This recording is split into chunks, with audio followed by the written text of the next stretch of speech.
ಆನೇಕಲ್ ಪಟ್ಟಣದ ಥಳಿ ರಸ್ತೆಯಲ್ಲಿರುವ ಪುರಾತನ ಪ್ರಸಿದ್ಧ ಶ್ರೀ ಲಕ್ಷ್ಮೀ ನರಸಿಂಹಸ್ವಾಮಿ ದೇವಾಲಯದ ಬ್ರಹ್ಮರಥೋತ್ಸವವು ಕಾಮನ ಹುಣ್ಣಿಮೆಯ ಪ್ರಯುಕ್ತ ಅತ್ಯಂತ ಶ್ರದ್ಧಾ ಭಕ್ತಿ ಹಾಗೂ ಸಡಗರದಿಂದ ನೆರವೇರಿತು. ಜಾತ್ರಾ ಮಹೋತ್ಸವದ ಅಂಗವಾಗಿ ದೇವಾಲಯದಲ್ಲಿ ವಿಶೇಷ ಪೂಜಾ ಕಾರ್ಯಕ್ರಮಗಳನ್ನು ಹಮ್ಮಿಕೊಳ್ಳಲಾಗಿತ್ತು. ಹೋಳಿ ಹುಣ್ಣಿಮೆಯ ಶುಭ ಸಂದರ್ಭದಲ್ಲಿ ಸ್ವಾಮಿಗೆ ಪಂಚಾಮೃತ ಅಭಿಷೇಕ, ಕುಂಭ ಪ್ರೋಕ್ಷಣೆ, ಹೋಮ ಹವನಗಳು, ವಿಶೇಷ ಹೂವಿನ ಅಲಂಕಾರಗಳನ್ನು ಶಾಸ್ತ್ರೋಕ್ತವಾಗಿ ನೆರವೇರಿಸಲಾಯಿತು. ರಥೋತ್ಸವದ ಅಂಗವಾಗಿ ಕರ್ಪೂರ ಗ್ರಾಮ ಪಂಚಾಯಿತಿ ಸದಸ್ಯರಾದ ತಿಮ್ಮರಾಜುಗೌಡ ಅವರು ದೇವಾಲಯಕ್ಕೆ ವಿಶೇಷ ಹೂವಿನ ಅಲಂಕಾರ ಹಾಗೂ ರಥೋತ್ಸವದ ವಿವಿಧ ಸೇವೆಗಳನ್ನು ಮಾಡುವುದರ ಮೂಲಕ ತಮ್ಮ ಭಕ್ತಿಯನ್ನ ಸಮರ್ಪಿಸಿದರು. ರಥೋತ್ಸವದ ಹಿನ್ನೆಲೆಯಲ್ಲಿ ಸುತ್ತಮುತ್ತಲ ಗ್ರಾಮಗಳಿಂದ ಸಾವಿರಾರು ಭಕ್ತರು ಆಗಮಿಸಿ ಸ್ವಾಮಿಯ ದರ್ಶನ ಪಡೆದರು. ಗೋವಿಂದ ಗೋವಿಂದ ಎಂಬ ನಾಮಸ್ಮರಣೆಯೊಂದಿಗೆ ಭಕ್ತರು ರಥವನ್ನು ಎಳೆಯುವ ಮೂಲಕ ತಮ್ಮ ಇಷ್ಟಾರ್ಥ ಸಿದ್ಧಿಗಾಗಿ ಪ್ರಾರ್ಥಿಸಿದರು. ಬಿಸಿಲಿನ ತಾಪವನ್ನ ತಣಿಸಲು ರಥೋತ್ಸವದ ಉದ್ದಕ್ಕೂ ಅಲ್ಲಲ್ಲಿ ಅರವಂಟಿಕೆ, ಪಾನಕ, ಮಜ್ಜಿಗೆ ವಿತರಣೆ ಏರ್ಪಡಿಸಲಾಗಿತ್ತು. ಇದರೊಂದಿಗೆ ಭಕ್ತಾದಿಗಳಿಗೆ ನಿರಂತರ ಅನ್ನದಾಸೋಹ ವ್ಯವಸ್ಥೆಯನ್ನ ಮಾಡಲಾಗಿತ್ತು.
ಲಕ್ಷ್ಮೀ ನರಸಿಂಹಸ್ವಾಮಿ ಪ್ರಸನ್ನ ಲಕ್ಷ್ಮೀ ನರಸಿಂಹಸ್ವಾಮಿ ದೇವಾಲಯ ಥಳಿ ರಸ್ತೆ ಆನೇಕಲ್.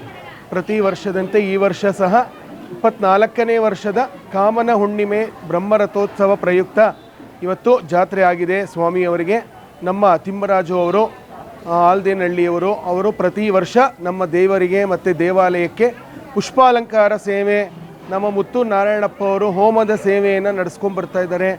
ನಮ್ಮ ಬಾಳೆಕೆ ಹೊಸಳ್ಳಿ ಲಕ್ಷ್ಮೀನಾರಾಯಣಪ್ಪ ಅವರು ಕಲ್ಯಾಣೋತ್ಸವ ಸೇವೆ ಮತ್ತು ಎಲ್ಲ ಸುತ್ತಮುತ್ತ ಗ್ರಾಮದ ಭಕ್ತರೆಲ್ಲರಿಂದ ಅನ್ನದಾನಕ್ಕೆ ಒಂದು ದಿನಸಿ ರೂಪದಲ್ಲಿ ಮತ್ತು ಹಣ ರೂಪದಲ್ಲಿ ಎಲ್ಲ ಭಕ್ತರು ಸಹಾಯ ಮಾಡಿ ನಮ್ಮ ದೇವರ ಒಂದು ಪೂಜೆಗೆ ಕೈಂಕರ್ಯಕ್ಕೆ ಸಹಾಯ ಮಾಡಿದ್ದಾರೆ. ಎಲ್ಲರಿಗೂ ಲಕ್ಷ್ಮೀ ನರಸಿಂಹ ಅನುಗ್ರಹ ಮಾಡಲಿ. ಸರ್ವೇ ಜನಾ ಸುಖಿನೋ ಭವಂತೋ, ಸಮಸ್ತ ಸನ್ಮಂಗಳಾನಿ ಭವಂತೋ. ಚಂದ್ರಗ್ರಹಣ ನಮಗಿದೆ ಅಂತ ಎಲ್ಲ ಕಡೆನೂ ಹೇಳ್ತಾ ಇದ್ದಾರೆ. ಆದರೆ ನಮಗೆ ಈ ಬೆಂಗಳೂರು ಈ ಒಂದು ಜಾಗದಲ್ಲಿ ಸಾಯಂಕಾಲ 6 ಗಂಟೆಯಿಂದ 6:47 ಅಷ್ಟೇ ಇರೋದು. ಬೇರೆ ಕಡೆ ಆಯಾ ಒಂದು ಚಂದ್ರ ದರ್ಶನ ಯಾವಾಗ ಚಂದ್ರೋದಯ ಆಗುತ್ತೋ ಆ ಭಾಗದಲ್ಲಿ 3:15 ಅಂತ ಕೊಟ್ಟಿದ್ದಾರೆ.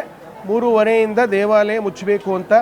ಸಾಯಂಕಾಲ 6:45 ಚಂದ್ರಗ್ರಹಣ ಬಿಟ್ಟ ಮೇಲೆ ಎಲ್ಲ ಶುದ್ಧಿ ಮಾಡಿಕೊಂಡು ಎಲ್ಲ ದಾನ ಧರ್ಮ ಮಾಡಿ ದೇವಾಲಯಕ್ಕೆ ಹೋಗಿ ದರ್ಶನ ಮಾಡಿಕೊಂಡ್ರೆ ಎಲ್ಲರಿಗೂ ಚಂದ್ರನ ಅನುಗ್ರಹ ಪ್ರಾಪ್ತಿಯಾಗುತ್ತೆ. ಪ್ರತಿ ವರ್ಷದಂತೆ ಈ ವರ್ಷವೂ ಸಹ 24ನೇ ವರ್ಷದ ಕಾಮನ ಹುಣ್ಣಿಮೆಯ ಒಂದು ಜಾತ್ರಾ ಮಹೋತ್ಸವವನ್ನು ಆನೇಕಲ್ ನಗರದಲ್ಲಿ ಹಮ್ಮಿಕೊಂಡಿರ್ತಕ್ಕಂಥದ್ದು ರಾಜಪ್ಪ ರೆಡ್ಡಿ ಅವರ ಕುಟುಂಬದ ವತಿಯಿಂದ ಹಾಗೂ ನಮ್ಮ ಪೂಜನೀಯ ಗುರುಗಳ ವತಿಯಿಂದ ಈ ಒಂದು ಜಾತ್ರಾ ಮಹೋತ್ಸವ ವರ್ಷವೂ ಅತಿ ವಿಜೃಂಭಣೆಯಿಂದ ಹೊರಹೊಮ್ಮುತ್ತಾ ಇದೆ. ಪ್ರತಿ ವರ್ಷದಂತೆ ಈ ವರ್ಷವೂ ಸಹ ರಥಕ್ಕೆ ಒಂದು ಪುಷ್ಪಾಲಂಕಾರ ಮಾಡುವ ಮುಖಾಂತರ ಈ ದೇಗುಲವನ್ನು ಅಲಂಕಾರ ಮಾಡುವುದರ ಮುಖಾಂತರ ಅತಿ ಭಕ್ತ ಮಹೇಶರು ಅತಿ ಹೆಚ್ಚಿನ ಸಂಖ್ಯೆಯಲ್ಲಿ ಈ ಬಿಸಿಲಲ್ಲೂ ಸಹ ನಮ್ಮ ತಾಯಂದರು, ಅಕ್ಕ ತಂಗಿಯರು, ಅಣ್ಣ ತಮ್ಮಂದರು, ಪುಟಾಣಿ ಮಕ್ಕಳು ಎಲ್ಲ ಬಂದು ಆ ಭಗವಂತನ ಕೃಪೆಗೆ ಪಾತ್ರರಾಗ್ತಾ ಇದ್ದಾರೆ. ಇವತ್ತು ಏನು ಈ ಒಂದು ಕಾಮನ ಹುಣ್ಣಿಮೆ ದಿನ ಇವತ್ತು ಚಂದ್ರಗ್ರಹಣ ಸಹ ಇದೆ ಅಂತ ಹೇಳ್ತಾರೆ. ಇಡೀ ನಮ್ಮ ದೇಶಾದ್ಯಂತ ಹಾಗೂ ಆನೇಕಲ್ ತಾಲೂಕಿಗೆ ಈ ಭಗವನ್ನ ಒಂದು ಆಶೀರ್ವಾದ ಇದ್ದು ಯಾವುದೇ ಒಂದು ಅಚಾತುರ್ಯ ಘಟನೆ ಹಾಗೂ ಯಾವುದೇ ಒಂದು ತೊಂದರೆ ಯಾವುದೇ ಒಂದು ಕುಟುಂಬಕ್ಕೂ ಆಗದಿರೋ ರೀತಿ ಆಗ ಭಗವಂತ ಕಾಪಾಡಲಿ. ಈ ಆನೇಕಲ್ ಕ್ಷೇತ್ರ ಇನ್ನೂ ಅತ್ಯುನ್ನತ ಉನ್ನತ ಮಟ್ಟಕ್ಕೆ ಕೊಂಡೊಯ್ಯಲು ಭಗವಂತನ ಆಶೀರ್ವಾದ ದೊರೆಯಲಿ.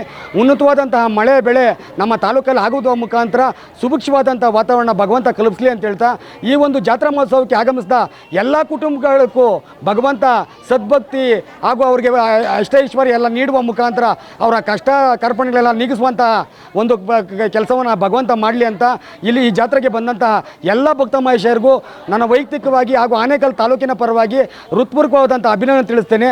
ಎಲ್ರಿಗೂ ಭಗವಂತ ಆಯುರಾರೋಗ್ಯವೆಲ್ಲ ಕೊಟ್ಟು ಕಾಪಾಡಲಿ ಅಂತ ಕೇಳ್ಕೊಳ್ತೇನೆ.